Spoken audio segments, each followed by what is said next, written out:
What is going on, guys? My name is Aaron, and this is the Game Day Hour. Welcome back to another episode of the Fantasy Football Division Review. This is part 2, and we are shifting over to the NFC to take a look at the NFC North, which consists of the Green Bay Packers, the Detroit Lions, the Chicago Bears, and the Minnesota Vikings. We're going to be taking a look at the 4 teams and the players who you might be selecting in your fantasy football drafts, whether you're drafting with friends, family, or with randoms on Yahoo or ESPN or wherever you do your fantasy football. Our goal here is to see where each and every player that we look at based on statistics, where they were with fantasy and where they are in their current situation since some players have moved teams, and see where you would most likely see them drafted, whether it be rounds 1 through 2, 3 through 5, 6 through 10, or beyond lower or not even drafted at all. So let's get into it because this is a division I'm actually looking forward to because there's some players that hold deep meanings for me last year in fantasy. So let's go take a look. And by the way, before we get into today's episode, I do want to mention that I do have a new camera. So I am using this camera for the first time. But if it looks a little crooked, that's because I don't have the tripod needed for this camera because it has a little hole at the end and you just kind of have to spin it on. Right now, it's just sitting on another tripod. But I have to hope that at some point it does not shift for some reason while on that tripod because it's not secured on there. But this is the best I can do for right now. So yeah. I hope you guys are okay with this, but then again, you're going to be seeing the tier list more than you're going to see my face, so I guess it's not going to be that big of an issue. But just to let you know, I do have a new camera, and it's kind of cool. It's actually way bigger than my last camera, and it doesn't have any wire issues, so it should be pretty exciting to have this for future episodes. All right, enough blabbering. Let's get to the tier list. All right, so we're in the tier list now, and if you see, we have 28 players who we're going to be looking at, but it's pretty cool because we got 7 players from each team, 4 teams, that's just 28 players altogether. Now, if you're wondering why I put certain players on here, but other players that could be fantasy prospects I leave off, I have to at least have one quarterback, one running back, 2 wide receivers, a tight end, and a defense. Any other player I put on this list, I think either has a chance to be a high free agency or a draft pick because of their situation. And there's some players who are in the wide receiver 2 or wide receiver 1 situation where I'm sitting there just like, really? They are in that position? Are you sure that's where you want to draft these players? So it's a little confusing, but I'm basing a lot of my players on NFL depth charts that are on ESPN right now. So I'm looking over ESPN, seeing the current depth charts, and then putting all these players in the tier list and looking over their stats and fantasy positions, which is what we're going to be using to judge each player's position on this list. So without further ado, let's start with the Green Bay Packers.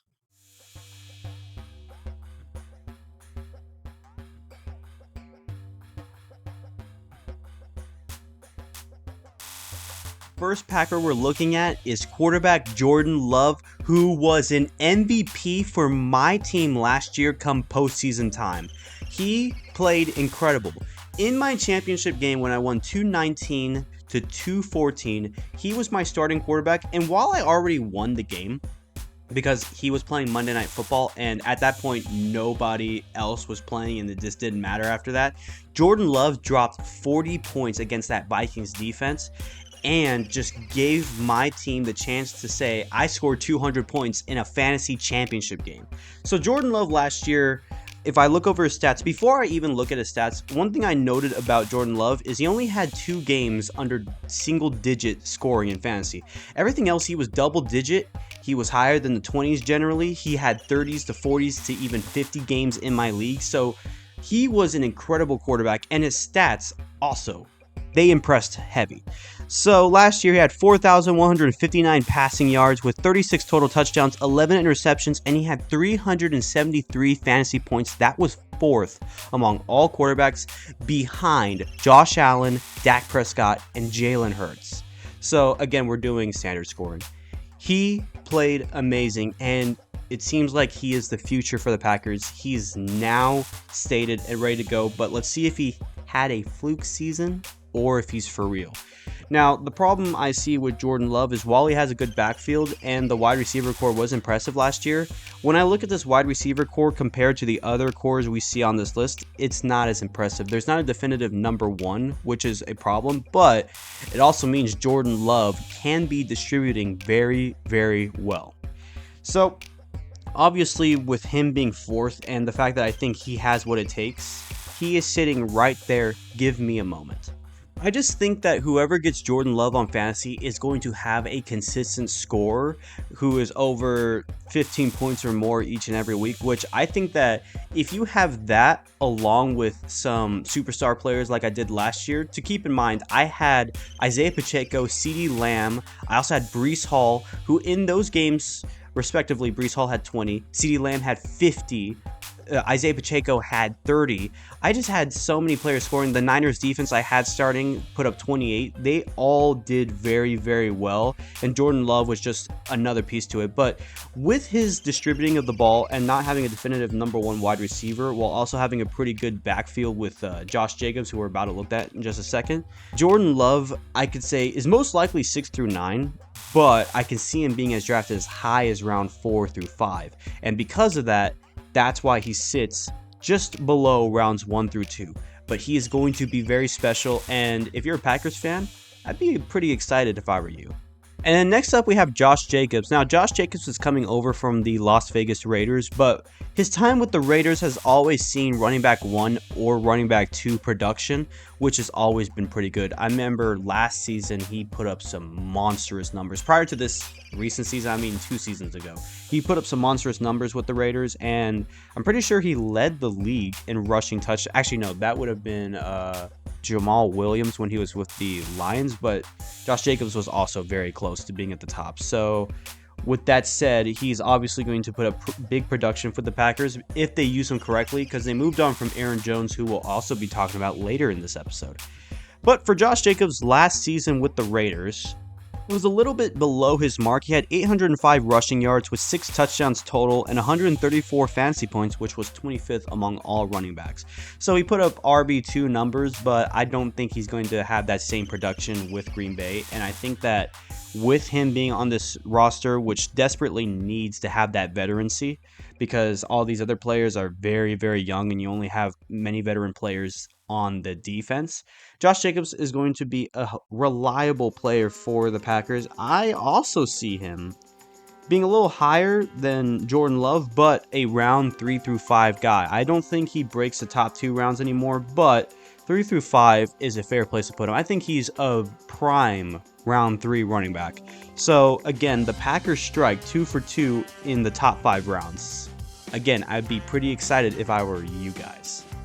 Next up, we have Christian Watson, the wide receiver 1 on the depth charts, which is kind of confusing because last year he did not even put up wide receiver 2 stats. But then again, he was injured for a little bit. Christian Watson has not been that impressive, but I don't know. Let's see. Last season, he had 422 receiving yards, 5 touchdowns, and 70 fantasy points. That was 56th among all receivers. Obviously, that is a big red flag, but even last year I said he was somebody who was draftable just in a very, very late round. For this season, because the other 2 wide receivers exist and were better productively for the Packers, he right now sits as an undrafted yet a high free agent. I just don't think he's going to be drafted. He's potentially a very late draft pick. I just don't know. I don't like that production. And if that's going to be the production he gives, then it's kind of a waste of a draft pick, if you ask me. So, undrafted free agent, he could be drafted. It depends on what kind of fantasy draft you have, but I just think that if we're looking at a 15-round based normal fantasy game with standard scoring, I just don't think Christian Watson cuts it. And then next, we have Romeo, I think it's Dubes or Dobbs, one of the two. And Romeo is the wide receiver 2 for the Packers on the depth charts. And yet, he had a more impressive season statistically. It's still a little underwhelming, but 674 receiving yards with 8 touchdowns and 109 fantasy points. That was 39th. So he's in the wide receiver 4 range. But at the same time, I don't know. I think he's a higher chance to be drafted, but I would put him higher than Christian Watson. And that's because he showed more production, and for what Jordan Love might be doing distributing the ball, he might just get a lot more touches, and he definitely gets in the end zone a lot more often, so there's that. Oh, that's a shame. The Packers started off strong, but now these wide receivers are just sitting at undrafted free agents or a high free agent. Well, that is until we get to Jaden Reed, who last season, even as a wide receiver 3, was very impressive. 793 receiving yards, 10 touchdowns, 143 fantasy points. That is 19th among all receivers. So while he's on a team that distributes, he is somebody who I would pick up in a very late round situation. I can't see him going higher than that, but if you can get in the end zone as much as he does, then obviously there's some draft quality there. And that's weird because the wide receiver 3 on this team is somebody who I would draft, but the first 2 I wouldn't. There's no telling what the Packers are going to do. I'm surprised they don't have a definitive number 1 just yet, but I guess we'll see how their season plays out. Now we got Luke Musgrave, who is right now the Titan 1. Last year it was Kraft. This year it's Musgrave, who's the number 1 right now. And again, it's a young tight end who didn't have that much production last year, but let's see.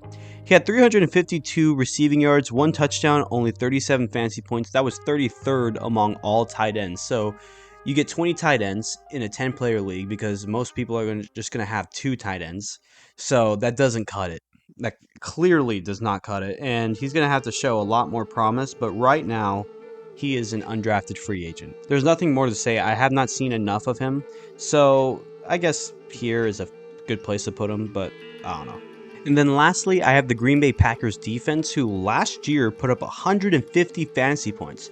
That's 20th among all defenses.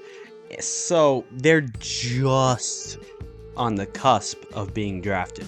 And because they're going to be somewhere in here, but they are a late round draft. I don't know how I feel about the Packers defense.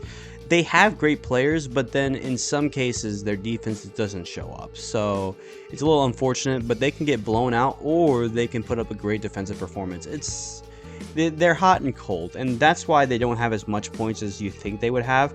That's a good spot for them. I mean, it's not like you're going to pick that kind of defense really early. I mean, there's only a few select defenses you would pick that early, and in the last episode we had 3 that you could pick early. So yeah, Packers defense sits here for now, and that will do for the Green Bay Packers. In review, Jordan Love and Josh Jacobs are my top 5 round picks, while everybody else is just scurrying around, and then 3 of them are undrafted. Now, the NFC North champion Detroit Lions, who almost made the Super Bowl last season. Let's take a look at them.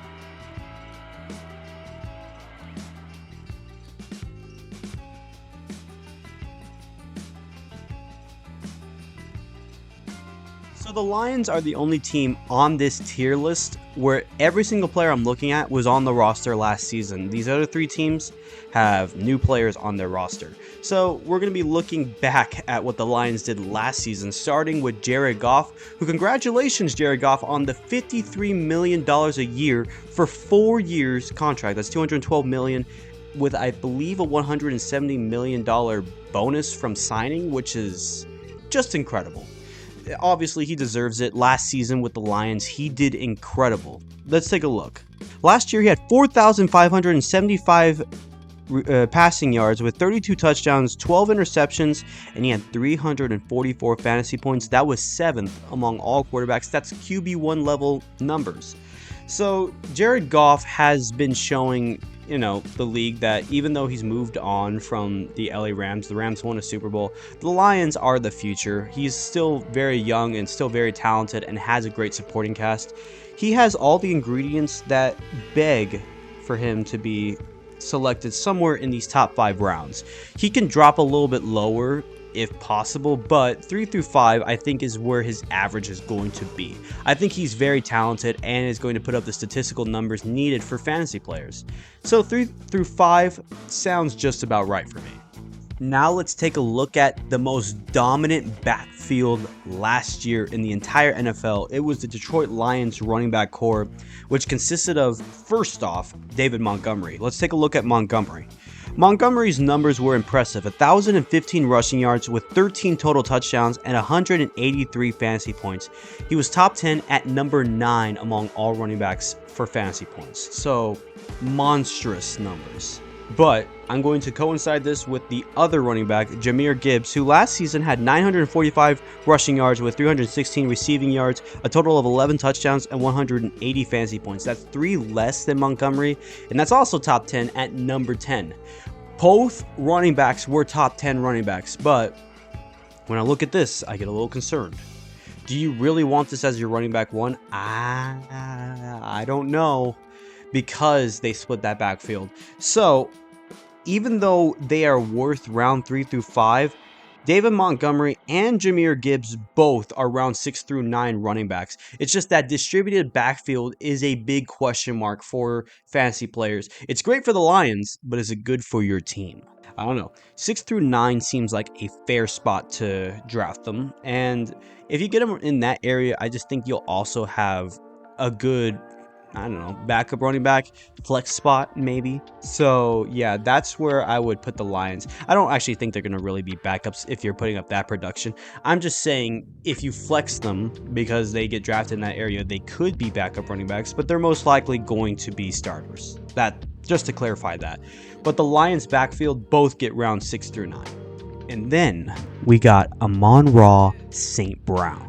Amon-Ra St. Brown had one of his best statistical season last year with 1,515 receiving yards with 10 touchdowns. That's 205 fantasy points. He was third among all wide receivers behind Tyreek Hill and CeeDee Lamb. So, last year I said he was somewhere in the 3 through 5, 6 through 9s. I think he gets a big upgrade because of who's on the wide receiver core, and he is a round 1 through 2 type of guy. At the latest, an extremely late round 1 pick, but he's most likely going to be picked in round 2. I think that's where his average should be, and he's the first player to crack the top of this list. So congratulations, St. Brown. I think you're going to be a beast next season. Next up, we have Jameson Williams, who last season I didn't take a look at, even though he was the number 2 wide receiver on the roster because he was suspended for the first 6 games. But now he's good to go, and with his limited production last year, he had 354 receiving yards and 2 touchdowns. I obviously did not try looking for that on fantasy. That's not going to be very high among wide receivers. So Amon-Ra St. Brown is towards the top, but Jameson Williams is right here. And when I look at that wide receiver core for the Lions, outside of St. Brown, I'm not impressed. I'm not impressed at all. But I will tell you this, I am impressed with this next guy, the rookie from last year, Sam Laporta, who, by the way, even outplayed some of the best tight ends in this league. 889 receiving yards, 10 total touchdowns, 144 fantasy points. Among tight ends, that is first in the entire fantasy football league. So, of course, a very, very high pick, but then again, we are talking about tight ends, and there's only a few tight ends I would select in the first 5 rounds, that being Travis Kelce and George Kittle are the only 2 I'd select in there. But if Sam Laporta has another breakout season, then for the next year when I do fantasy football, I should probably consider him somewhere in here. But for right now, we got 3 Lions here, Jared Goff there, Amon-Ra St. Brown towards the top, and only Jameson Williams is the only one I wouldn't draft. And then lastly, the Lions defense. Last year, the Lions defense had 144 fantasy points. That is 24th in the league. So I think that that's also going to be up for grabs. I do think they are a team you should draft because they are getting better and better each and every offseason. Aiden Hutchinson is becoming a superstar of a player, and they just recently got Terrion Arnold in the draft, which, yeah, you got the pick with my Dallas Cowboys, but Terrion Arnold was perfect for the Lions fit, and I think he got a great welcome to Detroit. He'll help them a lot, and I think that plus a few other moves got them at round 10 through 15. Just a late pick, but potentially. We'll see. All right, 2 teams down, 2 more to go. Now we're looking at the makeshift offense. Last year, the Panthers were the makeshift offense that I had to look at for fantasy. This year, it's the Chicago Bears.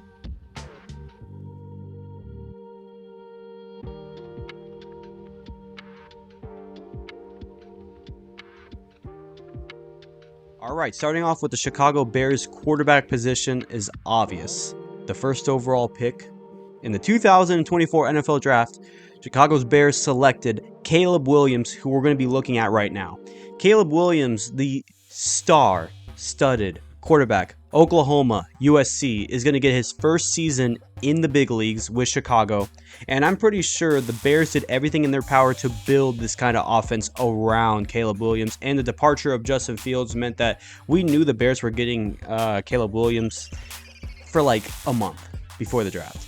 Last season, he had 3,633 passing yards, 41 total touchdowns. He also had touchdowns on the ground, but didn't have a lot of rushing yards, so I didn't put that in there.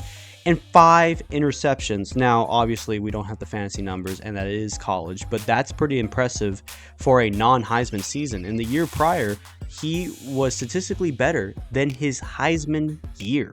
I said Bryce Young was 6 through 9, somewhere in there. I'm not going to say that for Caleb Williams, even though I think he will be better than Bryce Young, but I will say he's still a draftable player somewhere in the rounds 10 through 15. So if you want to go after a quarterback very late, you have a great quarterback, you have yourself a pretty decent tier, you can give Caleb Williams a shot. But don't pick him super high. That's super risky, and if somebody does that risk and it actually pays off, that's like a 1 in 100 type of player in fantasy. So we'll see. And then next up for the running back room, there's only one legitimate running back for the Bears because Khalil Herbert was downgraded to running back 3. Therefore, we have DeAndre Swift as the running back 1. With the Eagles last year, he had 1,049 rushing yards with 6 touchdowns total, 150 fantasy points, which was 23rd. That would make him a running back 2 through 3. Even though I thought he was playing amazing last year, he kind of lost his groove because the Eagles' offense just started to spin out of control towards the end of the year. But with the Bears, I think that they're going to rely on him heavy. The question is, will that O-line hold up? And that's why I think Swift, despite him putting up great numbers last year, is somewhere here in the round 6 through 9 because we do not know just how good that offensive line is. And when I was talking with some people the other day, they were talking to me about the Bears and like, well, they have all the offensive pieces, but do they have the O-line? If they don't have the O-line, these pieces are just rendered useless. And it's going to be a tough year for them. But I think that Swift is still somebody you're going to draft in the mid-rounds. So, yeah, I think that's a good spot for him. Now let's look at this wide receiver core that Caleb Williams has to work with. And it's very impressive, starting with DJ Moore. DJ Moore last year was one of the most impressive wide receivers. And for a good section of the year, he didn't even have Justin Fields. Last season, he had 1,364 receiving yards with 9 total touchdowns, 184 fantasy points, which was 5th among all receivers. That's wide receiver 1 level numbers. And man, it was a fun year for him. First year with the Bears, obviously coming away from the Panthers last season. With the new quarterback, he's going to be a big help for Caleb Williams. And I think he is somebody to be drafted in this area. Yeah, being in this round, this 3 through 5, I think DJ Moore, because he hasn't had the super impressive seasons he had in recent years prior to the Bears, I think he's kind of a low 4, high 5 type pick. But because of his production and the fact that Caleb Williams could potentially be something like a Patrick Mahomes, but we'll see, the Bears have something to look forward to with him. And now, let's look at the rest of the core.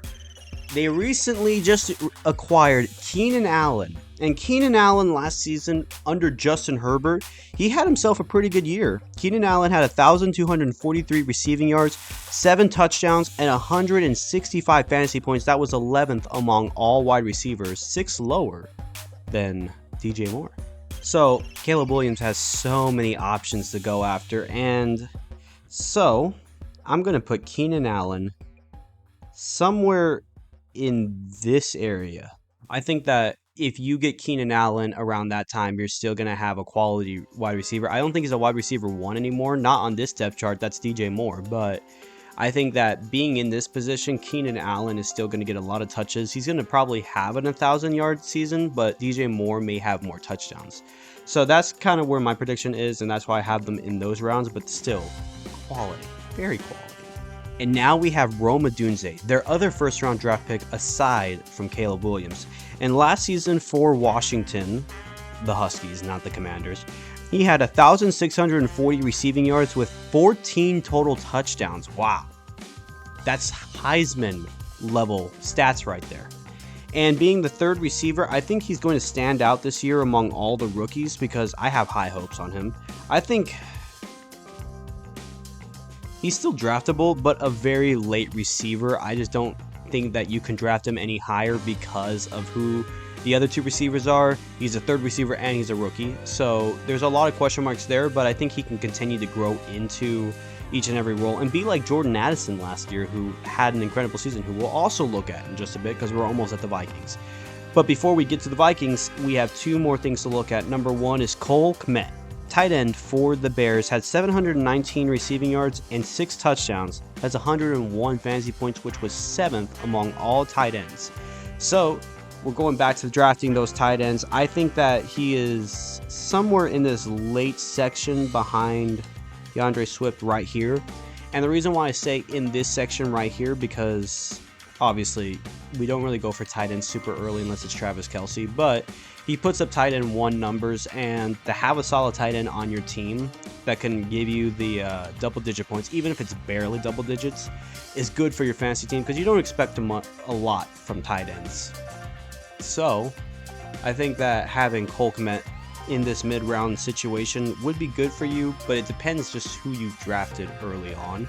I wouldn't go after him early, especially if you need to still fill out wide receiver 2, running back 2 spots. I just think that you need those spots done first prior to any tight end aside from Travis Kelce, of course. And then the last thing we want to look at with the Bears is their defense, which last year put up 156 fantasy points, which was 17th among all defenses, which was actually the leading defense in fantasy among all the NFC North teams last year. So, I'm not super impressed with many of these defenses. I'd put this defense here. I mean, we got the 3 defenses in the rounds 10 through 15. So having that defense there, it's like a toss-up. I wouldn't go after the Bears defense right now. I used to when they had Khalil Mack on their team, but those days are gone. So the Bears defense does not concern me anymore. But you can still draft them if you have a really good defense to already start off with, maybe. And now, last team, the Minnesota Vikings.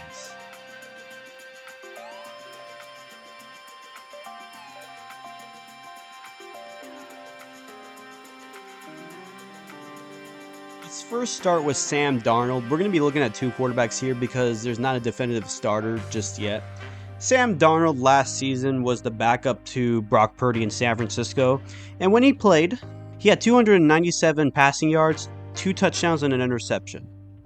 Obviously, we're not going to put that one on fantasy. That's very, very, very, very low. So, he is, I mean, if he's going to be the starter, there has been points when he was with the Panthers where as a starter, he was a solid fantasy quarterback. But I think those days are gone and he's just a high free agent because there's no telling how long he'll keep the starting job because of who they drafted at the 10th overall pick, which was J.J. McCarthy from the Michigan Wolverines. Last year for Michigan, J.J. had 2,991 passing yards, 25 touchdowns total, and only 4 interceptions, and he was the national champion. But if you watched my live stream and you've watched some of my shorts, you already know how I feel about J.J. McCarthy. I'm not high on him.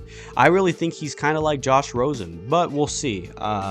I think that neither of these quarterbacks are worth drafting, so I'll put them here at the undrafted high free agent mark. Maybe if they get their full-time starting nod, they'll be able to be draftable, or not draftable, but rather like picked up in free agent and used as a backup quarterback and not have to be along the waiver pool because they do have an incredible core around them, which we'll get to right now.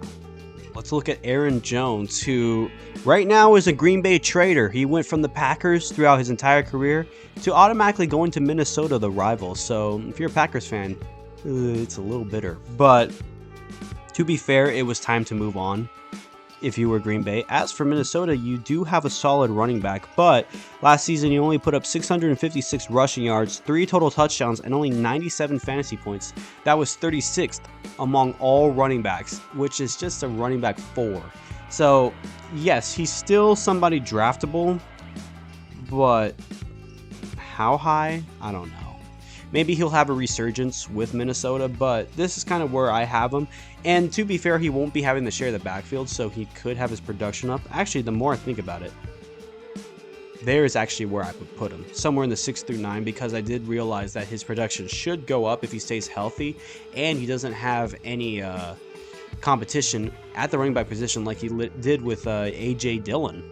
So with Minnesota, he might get more touches, which would be nice, and probably get into the end zone more often. But not as often as, of course, Jay Jetta's one of my favorite receivers in the entire league, Justin Jefferson. But even last season, Justin Jefferson, he was kind of injured, but he had 1,074 receiving yards, 5 total touchdowns. That was only 131 fantasy points, which was 26th, kind of like Jamar Chase, out of the top 10.